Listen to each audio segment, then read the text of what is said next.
Hi, I'm Peter Travers, and this is Popcorn, where we tell you what's going on in the pop culture. And today's guest is 30 Rock star Tracy Morgan, who's written his own life story in a book called I Am the New Black. And we'll look at a clip of Tracy in 30 Rock, but you'll see from this show that Tracy basically can interview himself, doesn't need me at all. This is the guy who's got a lot of fun in him, a lot of pain in him, a lot to say. Imagine if they just legalized marijuana. People would still be going underground to get the good shit.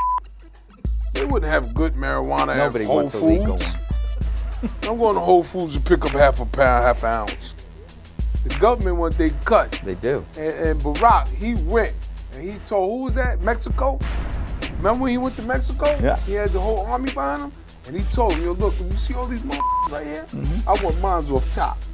If a nickel bag gets sold in the park, I want it. Yeah, Gangster. If a nickel bag gets sold in the park, I want it. Imagine if, Noah, when he was building the ark, imagine if he was like a union guy. Hey, Noah, what are you doing up there? I'm building a freaking ark. God gave me a vision. He said, build the boat. Oh, you're crazy. What do you mean rain 40 days and 40? You're nuts. Hey, Joshua, what are you doing with that paint down there? There we go. Yo, Chabelle, will you bring the camels in? Liz Lemon. Yuck. Nemesis. Liz, will you tell Tracy I don't even want to speak with him? Okay, two can play at that game. Liz, could you please tell Kenneth that Liz wants him? That's not even... Okay, that's it. I am calling Human Resources and setting up a mediation for you. I told you, I don't drink that much at work. Mediation is a binding form of non-judicial dispute resolution. I watched Boston Legal 9 times before I realized it wasn't a new Star Trek. Welcome to this show. Emmy-nominated star of 30 Rock. Thank you. And now, the author of his own life story, I Am the New Black. What is it? Why are you the new black? Is like a trend. It's like eating lunch outside on a corner of the store, the restaurant. It is not has anything to do with color or race. It is just basically a trend. If I could do it, you could do it. It came from President Obama. There's no more excuses. Is there? Are there really no more excuses? You have to try. But how can we live with that excuse? We have to try because we are transcending. And that is important that we transcend.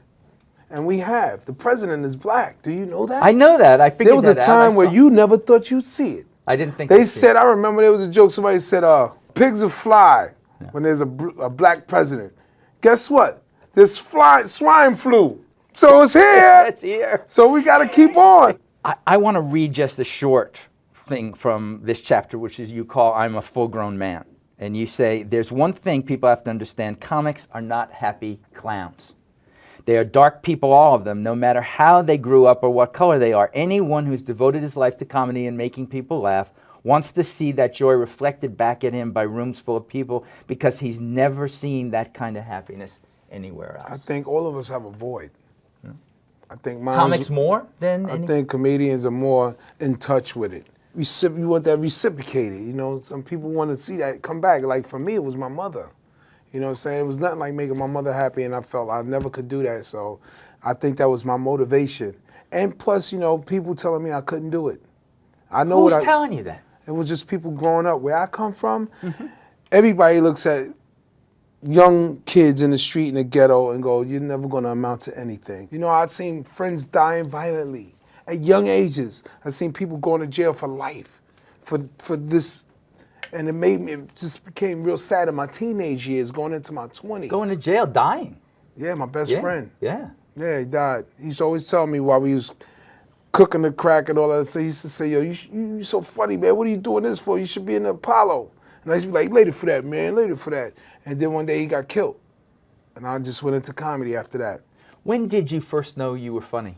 Who's the first person you ever made laugh? My dad. When I was about 3 years old. My father was a comedian. In Vietnam, my father was a very funny man. I come from both sides of my family, very funny and jovial. You know what I'm saying? So I grew up with my uncles on my mother's side and everybody being funny. And then my father, everybody being funny. And then where I come from in the neighborhood, you know, that was a part of my survival. So the funny guy was revered. Yeah, he was an entertainment in the neighborhood. You made the guys shooting laugh. They protected you. I'm And so interested, though, in you inside when you're making somebody else laugh. What's going on? I just read that passage before about people when I inside. made you laugh, Yeah. you want to know what I was thinking? Yeah, I want to know. Got you. Got you. So you have some power over me because you made me laugh. But that's a good power. It's a good power. It's a great power. I'd rather make you laugh Who can than do it? cry.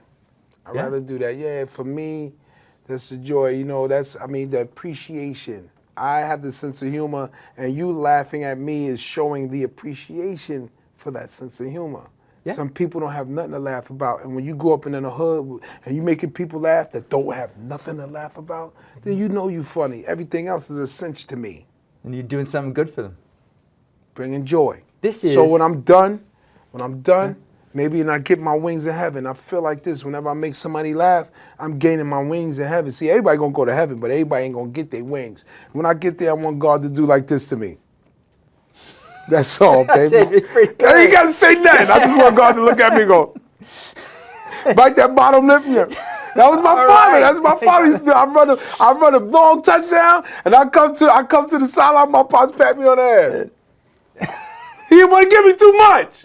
That's the He way to wouldn't see give me God. too much. That's the way to see And that's him. how you want to see God. That's what, you just want God to do this. And look at his other kids. Look at the other team. And still complain about that defense, that cornerback. He's killing us. That receiver is killing us. Jesus, call timeout. He's killing us. You know? Yeah.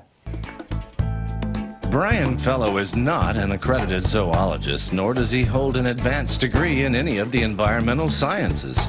He is simply an enthusiastic young man with a 6th grade education and an abiding love for all God's creatures.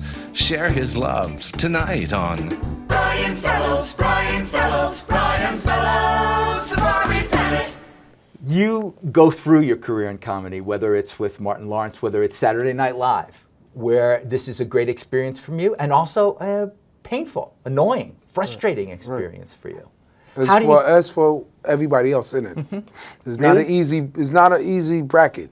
You got to break through. First, you got to break in. Is that a particularly tough show as opposed to you doing stand-up? SNL? Yeah. Yeah, it's live. It's the hardest thing I ever did in my career. You could survive Saturday Night Live. You good. If you could survive it. If you could survive it, people have died on that show. It's not an easy show. It was just the schedule. It's just a competition level. It's just whoa.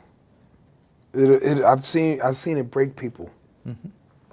What was Because the the major ambition, frustration it for you? knows that it could change your career in 60 seconds. You're the black guy.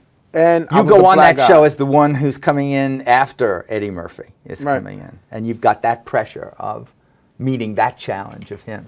Well, sometimes You get help for Lauren doing Michaels let me know. Lauren Michaels let me know because I was the black guy. But he let me know. Lauren Michaels called me in his office 2 o'clock one morning and said, "You're not here, Tracy, because you're black. You're here because you're funny." And that was it. My fangs came down and I began to feed.